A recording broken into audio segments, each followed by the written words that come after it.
I love the intersection between a real human activity and the fashion doll interpretation of said activity. All right, ghouls and goblins, gather round, because today we are unlocking secrets. Skulltimate secrets. Today we are diving headfirst into the mysterious and glamorous world of the Monster High Skulltimate Secrets Jinafire Long. Because Jinafire has had it, she is hitting the road. And we're going to take an up close and personal look at her journey. Starting with this case of mystery. It's got keys and surprises and looks. It's kind of like if an escape room and a makeup palette had a baby. We get this artistic rendering of the doll that's inside, and hopefully that doll lives up to the illustration because we can't see her. It's a blind box. But we do see lots of context clues. So we know that she comes with a key, and we can assume that that key unlocks the case. And you can see she's got a couple different items here of spooky luggage. And you know what? Someday I dream of having my very own coffin-shaped swimming pool. Only mine will be painted red to look like blood, because then all of the Monster High kids are going to want to be my friend. Moving on. On the back, we see her travel companions, Miss Draculora and Miss Laguna Blue. Okay, you know what? Let's remove this cardboard sleeve and get a look at the actual case itself.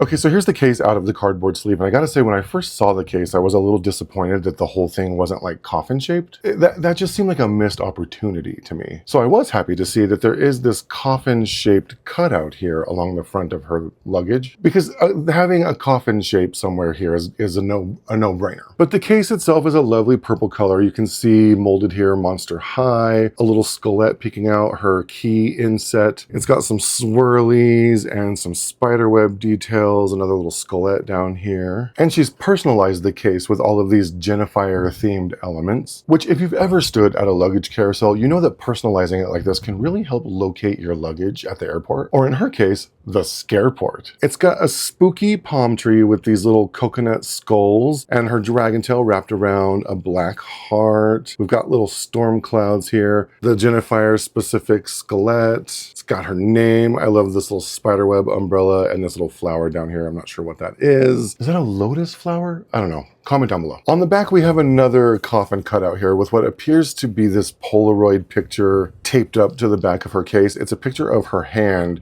holding the golden key. And then of course her drink, which is, I'm assuming, a mocktail because she's not old enough for an actual beverage. But also we can see all of the plastic anchors that are holding the elements in place poking out the back of the luggage here. That was a choice. I mean, I gotta say, I'm not loving that. It kind of ruins the fantasy for me a little bit, but whatever. All right, you know what? Let's unlock these secrets here and get to playing. So the key was just held in place with like a piece of tape. All right, here we go. And here is our very first view of the interior and all of its elements and components. We can see the beautiful lady herself waiting for her flight, probably. So she's got some pictures taped up here of all her little ghoul friends, little selfies. She's got a selfie here, and then she took a picture of her little poolside accessories. It's all very cute, cute, cute. Okay, I'm gonna remove all of these elements, and then we'll take a look at the background card before we dive in. Okay, so I removed Miss Jinafire and all of the elements of her dragon hoard so we can really get a good view of her suitcase here. And even though they nearly ruined it by putting a bunch of holes in it for all those plastic anchors, I'm choosing acceptance rather than grievance because it really is a beautiful, picturesque scene. I love the lantern and the storm clouds. I love the cherry blossoms and all of the various decor that is very on brand for Miss Jinafire. Okay, now let's pillage her plethora of accessories. Accessories, I should mention, that actually came with an entire set of instructions here, for which you can see we've already done steps 1 and 2. Let's move on down here to step 3, which is they want us to open one of the mystery bags here. So there are 2 mystery bags, but they're not labeled or anything, so I don't think it matters which one we open first, so I'm just gonna go for it. So in that first mystery bag I opened, we've got a pair of shoes here. They're these light blue cloud-themed platforms with no heel. So those are kind of cool. And then we've got these 2 golden shelves, which are meant to go inside her suitcase. And we'll get to that in a second. It had her jade dragon boat handbag purse thing, which I really love, even though it doesn't quite function as a purse. It's so pretty. I love this color combination here. And then we've got this purple key that has a little heart shape at the end, which I'm gonna assume unlocks her little suitcase here, so we'll get to that in a second. Because if we're following our instructions, step 4 is to open the other little blind bag here.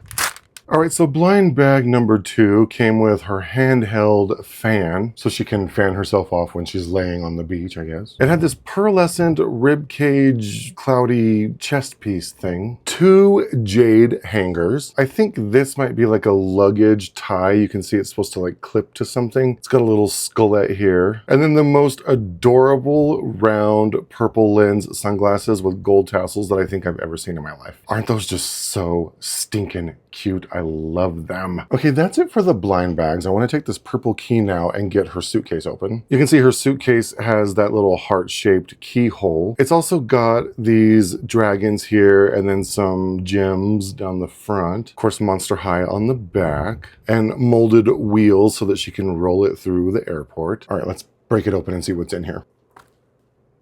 Lots of stuff. Lots and lots of stuff. Okay, before we get into the contents, I just want to show you the inside real quick because there's this cute little detail here. You can see it's got the little mesh pockets with skullet zippers, and I just love that kind of attention to detail. I think that's so cute. But let's check out what was actually inside. Okay, check out these awesome jade platform sandals with a lion object heel. That is so cute. It also came with this purple knit cardigan jacket shawl thing, this gorgeous headscarf with a Velcro clasp for our convenience, blue and white bubble skirt, like a balloon skirt.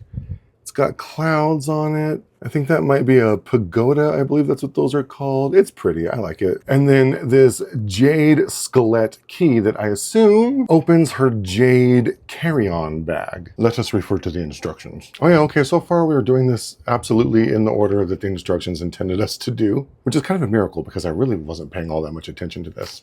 All right, let's open up her jade carry-on bag. So inside her jade carry-on bag was this gold belt with her initial and some kind of a charm. So that's her belt. Okay, that's it for all of her accessories. Let's take a look at the doll herself. Starting with this gorgeous, thick, black, wavy hair that has a purple streak running down the front. It's good quality, but in my personal opinion, I think I would have preferred it to be just a little bit longer, although that might have obscured her tail. I don't know. Maybe it's fine. Her face is a pale green dragon complexion, and her eye makeup pretty much matches the color scheme of this entire playset. It's got blue and purple and gold in there. She's got these soft pink lips, and then of course her cute little lower fangs poking out there at the bottom. And of course she's got her gold ears with these cute pearlescent little rain cloud earrings. So you think this is supposed to be like a rain cloud and these are supposed to be like raindrops. Now this is kind of interesting. On one of her ears you can see that it's actually pierced and then the other side isn't. So I don't know what that's about. Moving on. So her pale green dragon complexion moves down her arms all the way to her little gold hands that have all of this beautiful molded detail and are kind of sculpted to look like talons. So her core outfit is this purpley metallic shimmery top and a purple miniskirt with tulle trim. And then of course her dragon complexion continues down her legs where it transitions into these gold scales that go all the way down to her feet. And we can't forget her golden dragon tail that ends in this jade colored sort of flame-like tip. So as I'm sure you're aware, these colors are actually quite a departure from the Generation 1 Jinafire doll.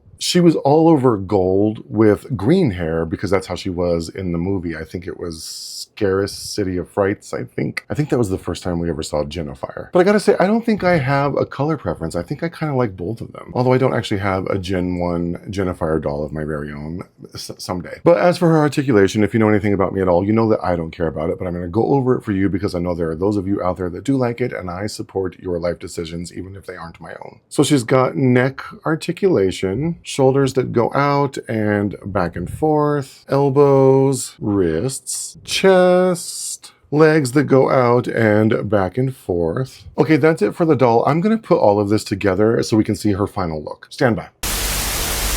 All right, before we get into her final look, I put the little pieces together in her little wardrobe here. I hung her gold shelves, and you can see I strung up her little chest plate. I hung up her little balloon skirt, and I put her shoes up on the shelf. So she's all organized and ready to have some fun. I also organized her suitcase and her carry-on bag. You can see that her carry-on bag just clips to the handle of her suitcase. And then I put all of her keys on her little suitcase tag here so that she doesn't lose them. All right, let's take a look at her final outfit. outfit. And here's the outfit I decided on for my Sculptimate Secrets Jinafire doll. It's pretty much an exact faithful reproduction of the image on the cardboard, this image here. The only thing I didn't include with this outfit was the chest plate because honestly it just made it look too busy. And then I didn't like the blue skirt with the colors going on here. I didn't like the blue with her purple. So it's basically her core outfit, but I included her head scarf here, for which I left the purple streak in the front out. And then I decided I wanted her wearing her sunglasses because they're so cute. I had them on top of her head for a second, but it looked too busy with the headscarf, so I just put them on her face, even though her eyes are pretty. So I've got her holding her little hand fan and then her dragon purse. And then I liked the jade heels better than the blue clouds. The blue didn't really look good against the gold for some reason, the gold of her legs. And we mustn't forget her little charm belt. All right, so that's it for us today. Thank you so much for watching. If you're still here after all that, do us both a favor and don't forget to like, comment, and subscribe. Let me know in the comments what you think. Do you have her? Are you gonna get her? Do you have a favorite accessory? And as always, stay tuned for more videos where I traverse a personal doll journey in a terrifying world of adults who don't play with toys. Bye!